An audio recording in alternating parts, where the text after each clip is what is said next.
എന്റെ കാലോളം തല താഴ്ത്തിയ ദൈവം, എന്റെ മേശയിൽ അപ്പമായ ദൈവം.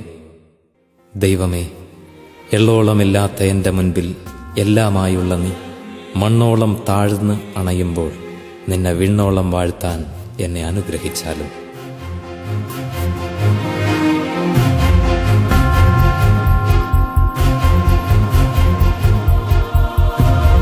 ദൈവത്തിൻ വിളി കേട്ടു ഭവനത്തെ മറന്ന് ഇറങ്ങി വന്നവനല്ലോ പുരോഹിതൻ.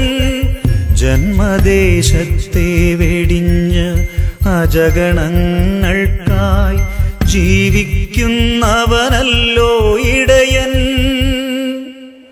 ദൈവത്തിൻ വിളി കേട്ടു ഭവനത്തെ മറന്ന് ഇറങ്ങി വന്നവനല്ലോ പുരോഹിതൻ.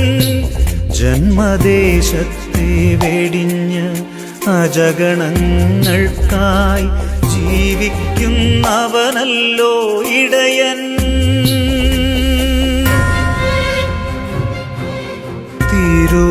തിരുവൾത്താരയിൽ നിനക്കായി ബലിയാകാൻ വന്നൊരു ഇടയൻ. തിരുവഴിയിൽ നിന്നു നീ അകലാതിരിക്കുവാൻ തിരുവചനം പകരുന്ന ഗുരുവാണവൻ.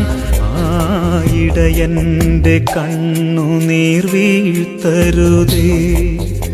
ആ നെഞ്ചു പിടയുവാൻ, ആ മനം തേങ്ങുവാൻ ഒരു നാളും നീ ഇടയാക്കരുതേ. പിടയുവാൻ, ആ മനം തേങ്ങുവാൻ ഒരു നാളും നീ ഇടയാക്കരുതേ.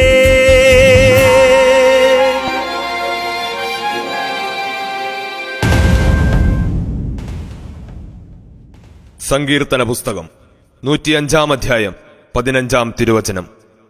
എന്റെ അഭിഷിക്തരെ തൊട്ടുപോകരുത്, എന്റെ പ്രവാചകർക്ക് ഒരു ഉപദ്രവവും വരുത്തരുത്.